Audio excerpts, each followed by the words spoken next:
And happy Friday. It's so lovely to be back. I can't even remember how many times it's been now, perhaps around about my 6th time here. So I'm very pleased to be given the opportunity to speak here again today. And I always very much enjoy my sessions here and the interaction I get from you all. So please do keep those questions going into the chat box and we'll look at them at the end. We'll make sure there's a good amount of time for questions as always. So before we start, I'd love to know, maybe you could just pop it in the chat box. What do you think is or which nutrient you think might be the most common nutrient deficiency in the world? If we look at any nutrient, take a guess. Which one do you think, out of men, women, all ages, which one's at the top there? Going to have a look at what everyone's saying. Calcium, iron, keep them coming. Let's get a few more answers here. And don't worry if you're not sure. Okay, now we get some answers. Vitamin B, Yeah. protein. Okay, so we're talking about micronutrients today. So macronutrients are protein, fats, and carbohydrates. Micronutrients are vitamins and minerals. So protein is a macronutrient. I like the answer, magnesium. Yes, magnesium is a good one. Yeah, I wrote down calcium, but I know I'm wrong. So bring in the correct answers, everybody. I don't think, okay, we might have someone who's got it actually. Okay, so Really? I'm going to give you the answer now because we don't have me to, I've got a lot of content to get through today. So actually it's iron. So well done, Beverly, you got that right.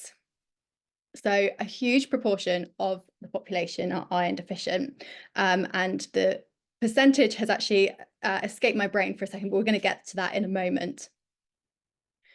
So let me just give you a quick background. I think a lot of you have been to my sessions before, but just quickly to let you know about myself, I'm a registered associate nutritionist. So I've got about 10 years experience as a nutritionist, and I work mostly in a clinical setting, and that involves seeing people usually for quite complex chronic health issues, perhaps where they haven't got any answers through their GP or their healthcare provider, and they're a little bit at their wits' end. So they come to me and we do maybe some testing that you wouldn't normally get in your normal doctor's office.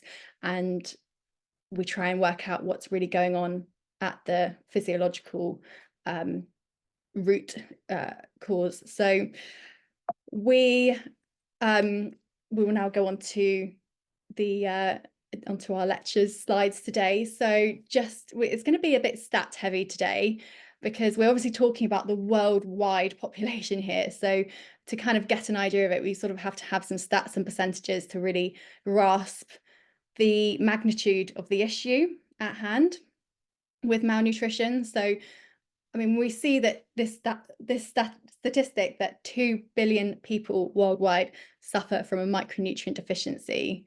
We might also call this hidden hunger, because it's not necessarily obvious from the outside that person is malnourished. Potentially, we might not know that. They might not be underweight, but they actually just might not be getting enough of those micronutrients. So undernutrition is where an individual isn't getting enough calories, not enough of those micronutrients. But malnutrition is more talking about the micronutrient vitamins and mineral deficiencies. Now, you might have heard of undernutrition or overnutrition, and overnutrition is where increasingly a lot of people have surplus calories to their needs, and this is causing or leading and contributing to the obesity epidemic. But we're not touching on that today. So we are talking about those micronutrient deficiencies, but this isn't just an issue in undeveloped countries. This is a worldwide problem. Whichever country you go to, that people will be suffering with micronutrient deficiencies. And a lot of time in my clinic, I'm dealing with those who actually are below the optimal levels of nutrients. So we'll do a blood test and we can see a lot of the time, those who are very interested in their health and take care of themselves, they're probably not going to be in that deficient level, although they certainly might be, and that isn't uncommon. but we're sometimes looking to really optimize their nutrition and get to that beyond the insufficiency, but up to that optimal level for that person to really obviously have the most vitality and full health and wellness as possible. But we will be talking more today about those deficiencies, where they're just simply not having enough of that nutrient to continue or to keep and maintain the physiological processes that are needed. So now going on to that second half of this page, over 45% of deaths, tragically, in children under 5 are linked to undernutrition, often due to vitamin and mineral deficiencies. I think this is really heartbreaking because it's essentially quite an easy and cheap issue to fix a lot of the time. These vitamins and minerals aren't costly as a supplement, but they could save so many deaths and they could save so much money for our healthcare providers as well. So, quick introduction to micronutrients. I think I've already touched a little bit on this, that micronutrients, just to recap, they are essential vitamins and minerals required in very small amounts, hence micro.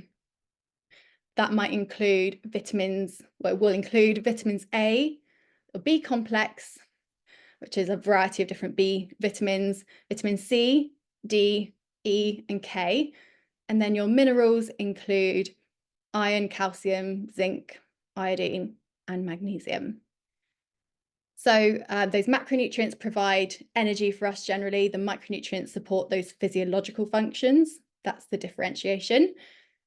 And we need those micronutrients, well, for hundreds and hundreds of reasons, but mostly for our immune health, brain function, and energy production as a kind of umbrella for all the functions that go on in the body.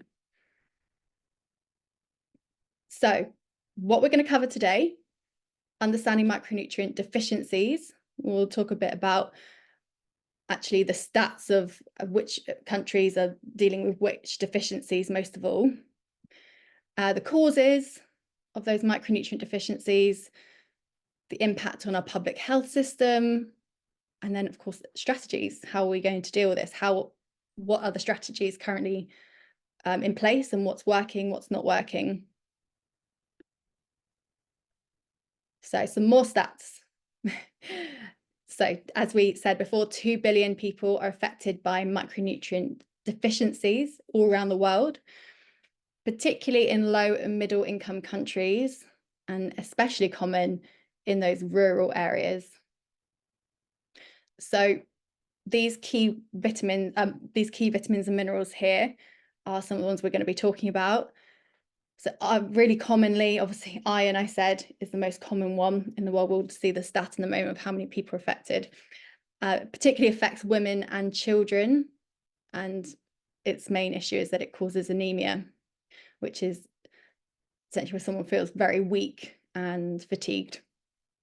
Vitamin D, you probably have heard about this one potentially in the last few years, particularly since post-COVID.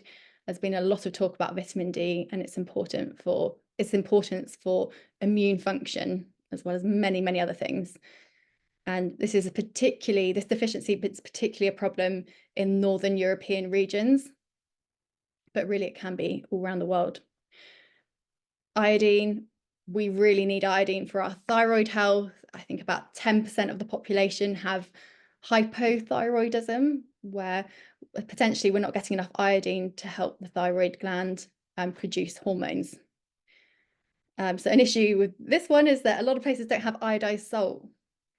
So they're simply just not getting the iodine from their diet like other countries would who have the supplementation of iodine. Vitamin A, we need this for our vision, our hair, skin. Retinol is the active form of vitamin A. You might have seen this in lots of skincare products because it's so good for our skin health. And also our immune system is huge. It's a very potent antioxidant, and it's really deficient in so many low income areas. And zinc, probably I would say, underrated nutrient that people don't talk about much, but actually is extremely critical for our immune health. And unfortunately, so many children are deficient in this one, particularly potentially due to not really wanting to eat things like fish and meat, which contains a lot of zinc. So here come the stats. Iron deficiency. So 1 in 3 women of reproductive age globally are affected by iron deficiency anemia. Now that's pretty drastic, isn't it? And 50% of anemia cases around the world are because of this iron deficiency. So in low-income countries, iron deficiency contributes to 20% of maternal deaths during childbirth, which is very tragic because it feels very preventable. So I'm going to whiz through these quite quickly with the stats. I'm going to go into a bit more in detail after these. Vitamin D deficiency, I mean, let's say 1 in 7 people here, up to 1 billion people globally have low levels of vitamin D. I actually think it's probably more, I'm going to say it's more than that actually, because well, I'm going to say most people have insufficient levels, or sorry, not optimal levels. So we have that deficiency and then the optimal levels. Probably, yes, 1 in 7 people are below the deficient level. But then I'd say half of the people probably don't have optimal levels. So yeah, 80% of people in European countries, like myself in the UK, are affected by vitamin D deficiency. Of course, those rates are higher during the winter months because we don't get the sunshine. And even if we do, the ultraviolet rays usually aren't strong enough to synthesize vitamin D in the body. And it's very difficult to get in the diet.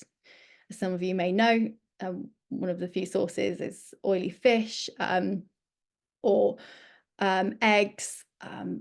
Plant-based sources are very, I mean, you can't get it on a vegan diet. So you do really need to supplement this one.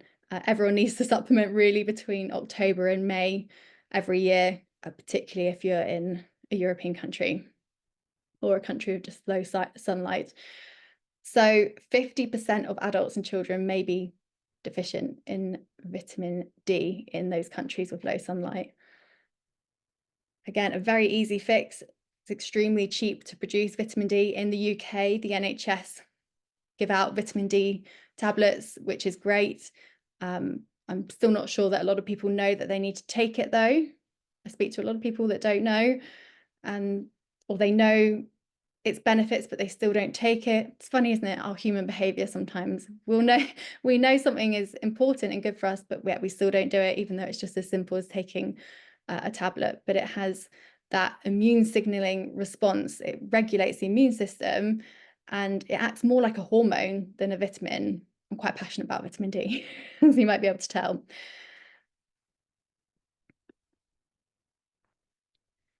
Iodine. So again, a bit of a underrated one, maybe. A lot of people wouldn't know about this being an issue. And 1 in 3 people worldwide are at risk of iodine deficiency. You can see this picture here. This is the thyroid gland just in the throat. So this produces our hormones and it regulates our metabolism. So yeah, iodine we need for proper thyroid function. And iodine deficiency is the leading preventable cause of intellectual disabilities in children. It also has that impact on the cognitive health as well. And it's quite drastic that countries that have introduced particularly iodized salt, they saw that 13.5 IQ point increase on average. So it's really not just our physical health, it's our mental health as well that these affect massively. And I think we've only got a few more of these. So vitamin A, 250 million preschool children are vitamin A deficient globally. Again, it might be because vitamin A is in a lot of animal-based products. Potentially it's more difficult for children to eat these, or meat and fish. And yeah, 500, it's really sad, 500,000 children go blind each year just from vitamin A deficiency alone, and half of them die within 12 months of losing their sight. Yeah, I think sometimes people underestimate the importance of nutrition, but you can see obviously the body can simply only run from what we provide it. So yeah, I find it very sad to see these statistics. And vitamin A deficiency increases the risk of mortality from measles and diarrhea by 20 to 30% in young children. So vitamin A is a really strong antioxidant, I think I mentioned earlier. And yes, a lot of people just simply not getting enough. And part of the reason for that as well is because our soil quality is declining. We have obviously an increasing population. There's more demand on our agriculture to keep on turning crops over. Usually there'll be a rest time for the soil to almost like re-nourish itself, and for those nutrients to be come back into the soil after they've been depleted.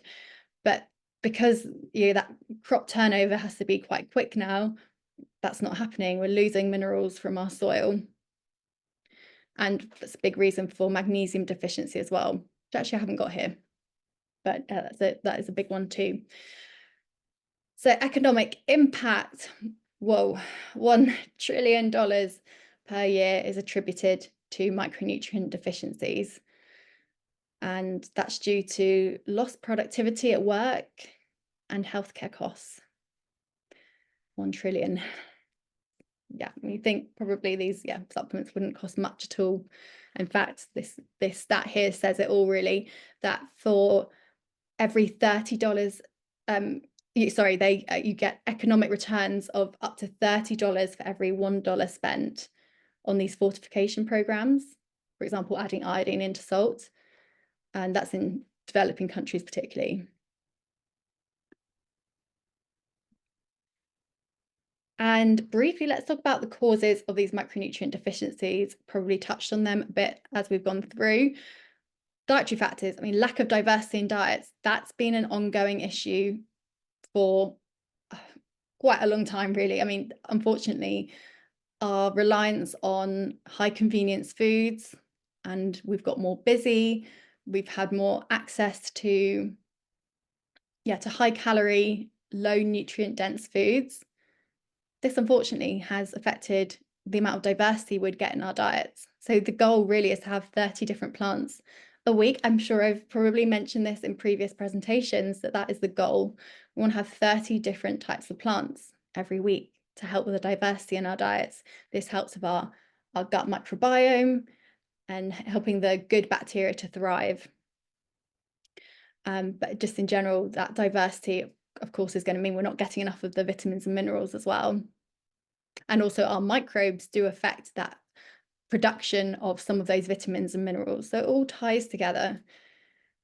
And the high reliance on processed foods, like I mentioned. So even in, lower income countries, we're getting many more fast food outlets, and that's becoming the norm, and people are going away from their traditional diets now in favor of going for the cheaper, easier options. And sometimes those more exotic foods are being taken away. That was certainly the case when I visited Fiji, where I was on a diabetes project there. 1 in 2 people have diabetes or pre-diabetes, and unfortunately all the amazing Fijian foods were being taken away from the country, and they were only really having for a lot of the time having fast food and very sort of high calorie, high carbohydrate and low nutrient dense foods, which was quite sad to see. So socioeconomic factors, obviously poverty and food access and poor education are all massive issues on why people aren't having the nutrients that they need, because if they don't have access to the food, I mean, they're just simply not going to have it, are they? And education can certainly be lacking massively. That's why I was out there myself, because people just didn't know.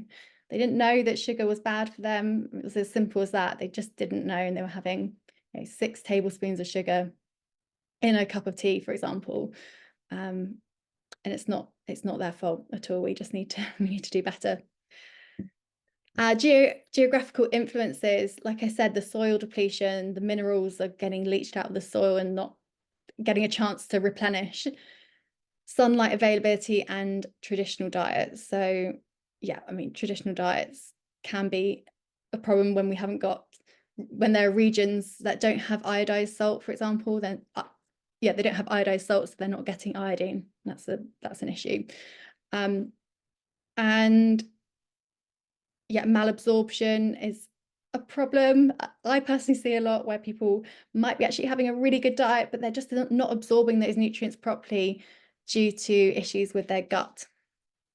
Or chronic disease as well can really affect nutrient absorption. So unfortunately, people are getting more and more sick, and these diseases these chronic diseases that are becoming more common do affect how we absorb and use nutrients.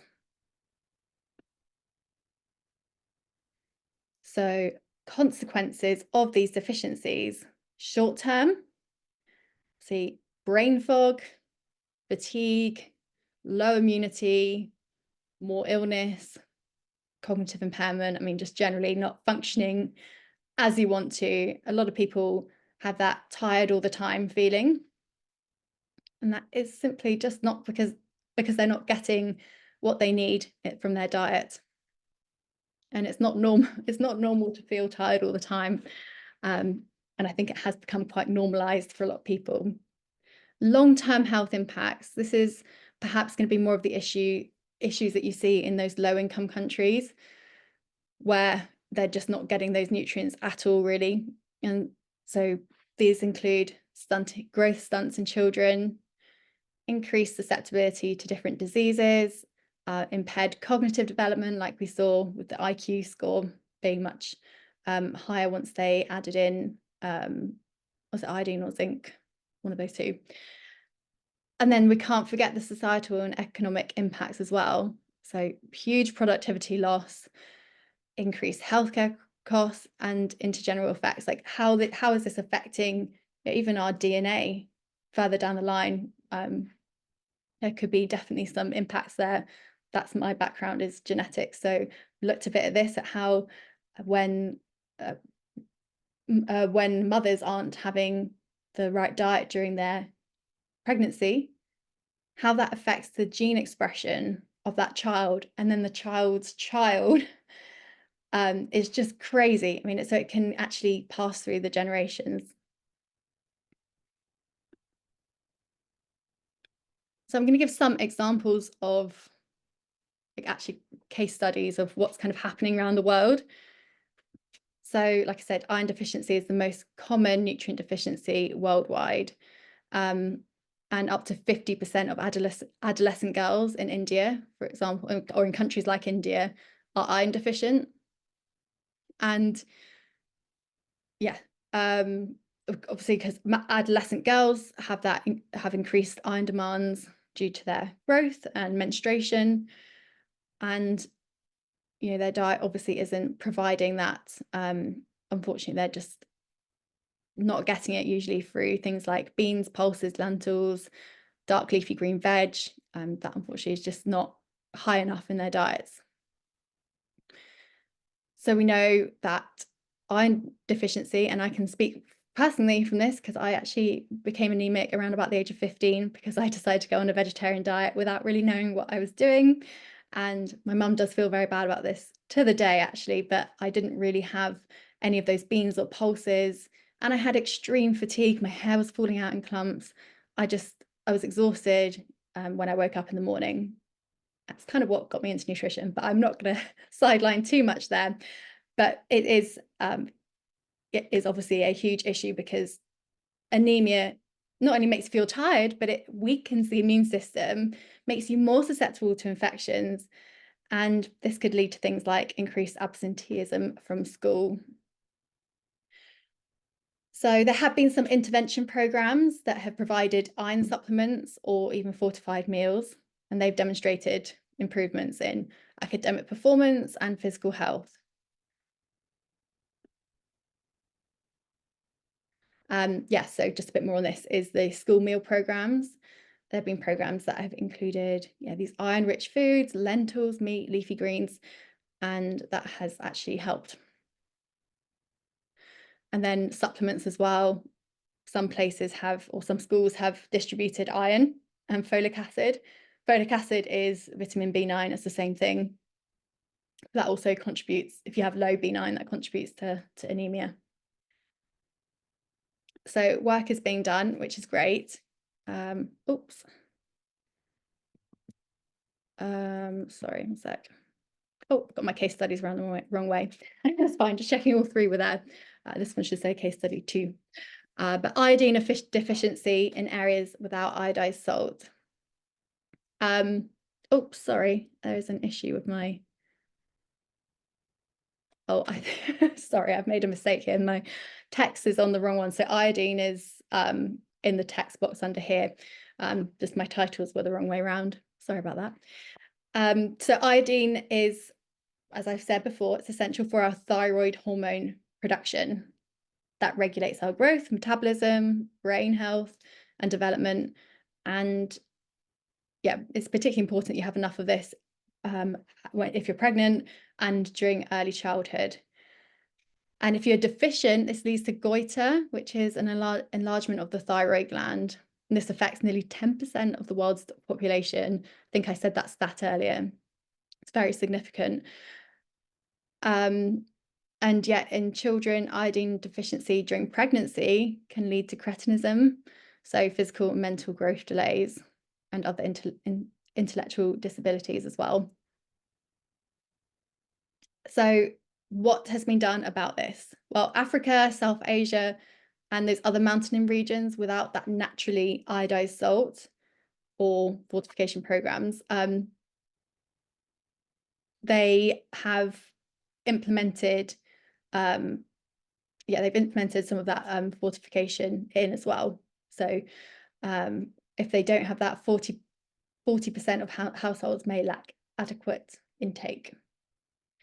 So as an example here, before that became a widespread thing, so even in the US, that wasn't actually, that wasn't implemented, and 15% of US school children had goiters due to that deficiency.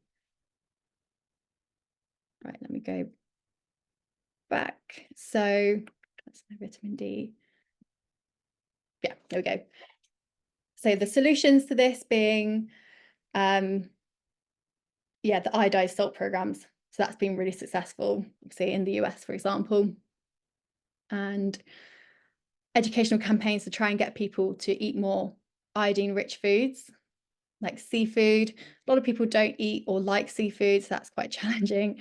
Dairy and eggs. I mean, dairy and eggs should be quite a foundation in people's diets, so it is worrying that people aren't getting enough of that. And then let's go to vitamin D. Sorry, the picture's around the wrong way as well. Sorry about that. So vitamin D, I've already mentioned a bit about this. It's synthesized in the skin when it's synthesized in the body when the skin is exposed to sunlight, direct sunlight. And northern regions like Canada, Russia, Northern Europe, particularly at high risk of vitamin D deficiency, especially during the winter. Also, those with darker skin need more vitamin D because of the melanin in the skin. You need more vitamin D to actually reach the body to synthesize vitamin D. So yeah, a lot of people with dark skin are deficient, and that is also genetically as well. They usually have higher needs for vitamin D too internally. You know, the process of absorbing vitamin D is a little bit downregulated. So it's not just bone health that vitamin D is really essential for, because vitamin D is absorbed with calcium. So yeah, I mean, vitamin D, obviously, rickets is an issue that comes about from not having any vitamin D in the diet. But osteoporosis is probably more of a common issue nowadays that we'd see. Rickets is very rare, but osteoporosis is certainly not rare. And in my opinion, that is, partly, well, not my opinion, but also due to the research that says that vitamin D is very much linked to osteoporosis and that softening of the bones. This is especially the case for children for rickets, and older adults would be more linked to osteoporosis. Although unfortunately, I think people are getting younger and younger now with things like osteoporosis and arthritis. And osteopenia as well is really common. And we know vitamin D is extremely important for immune modulation, and low vitamin D levels because of that are linked to a high risk of respiratory issues like influenza or COVID-19. We saw a lot about that. And that's one good thing that came from COVID, was that actually people became more aware of their need for vitamin D. And I think I read that not one case, or people they looked at with vitamin D who had COVID, so people who had COVID and they checked their vitamin D levels, not one person had optimal levels, which is quite staggering. And in the UK, here where I am, unfortunately, a lot of people are deficient.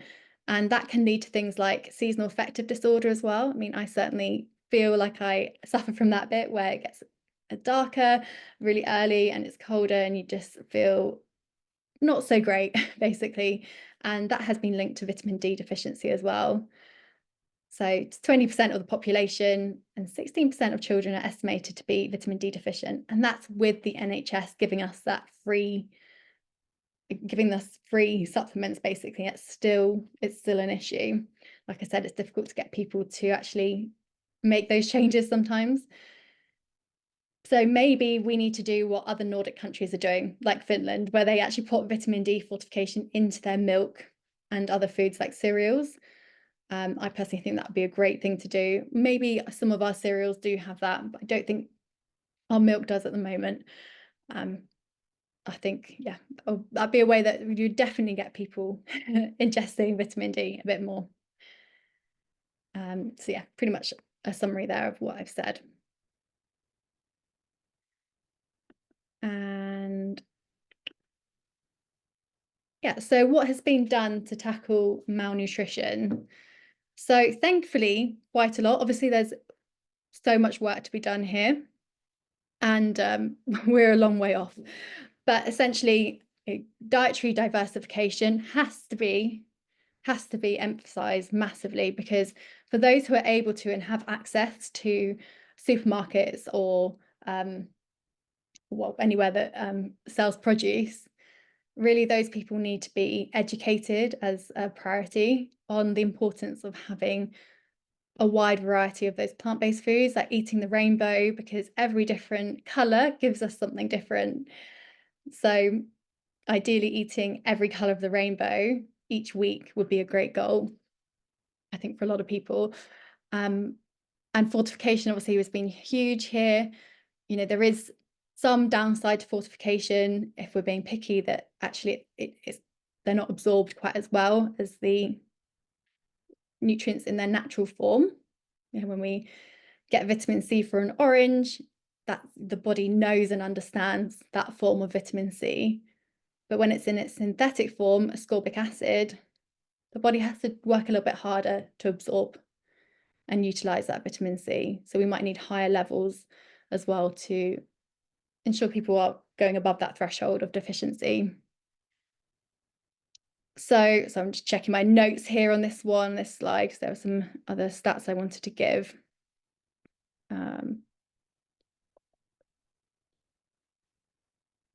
I think generally probably people aren't having enough of those legumes. They're extremely nutrient dense, very cheap, easy to cook, very versatile. So they're very iron rich, you know, lentils, pulses. So yeah, I think that's a good one to try and encourage people to eat more of, particularly in those lower income countries maybe. And there's been some public health interventions like fortifying flour with iron and folic acid to help reduce neural tube defects in newborn babies. So women in the UK, I know, are advised to have folic acid supplementation. I think it's a couple of months before conception to avoid neural tube defects being developed. And mandatory salt iodization needs to be more widespread, but it is in place. And so, for example, in the US, mandatory fortification of cereal grains with folic acid has actually reduced neural tube defects by 35%. Pretty significant. So iron and folic acid supplements, I think, should absolutely be given as a bare minimum to pregnant women all around the world to prevent anemia and birth defects, because we know they have these two nutrients are hugely linked with maternal deaths and anemia, obviously, as well. So, and they're very cheap nutrients as well to buy. So, very cheap supplements to get. So I'm hoping to see more improvement in that. And vitamin A capsules as well definitely should be introduced, in my opinion. And public health, so just checking my notes.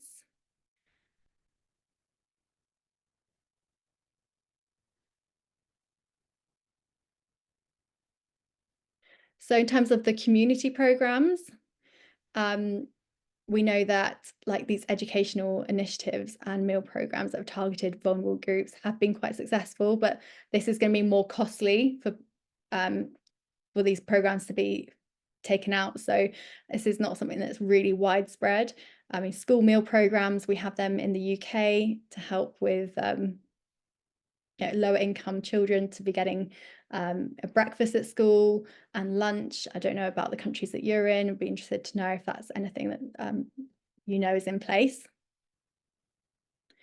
There's actually a scheme in India where at midday they have fortified meals served to millions of school children to help address obviously malnutrition and also improve attendance rates if they know that they're getting that meal at midday.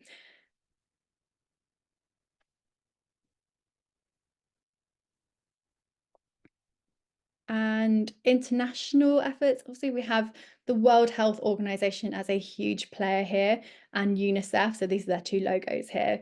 And the WHO, or World Health Organization, their vitamin A supplementation program has reached 70 million children annually, or it does reach 70 million children annually, which reduces child mortality rates by 24%. So that's amazing. And then UNICEF have this nutrition and emergencies program. I actually know someone who works for them that helps to provide fortified foods and supplements to these populations, particularly affected by conflict or like natural disasters. And let me see if there are any more stats I had. I think we might have covered nearly everything we want to for this. Wondering if any of you could name a food that you eat regularly that's fortified with vitamins and minerals. From what I've said, do any of you know any products that you can think of that you have that have maybe vitamin D fortified into your milk, or vitamin B9 or folic acid into your flour? Be interesting to know what in your country what is being done. There's been a big debate in the UK over whether folic acid should be added into flour, because there is some concern with too much folic acid in the diet and its potential links to cancer. So it's a very much a weighing scales of, how many people are going to be impacted positively versus negatively. So that's been going on for many years, actually.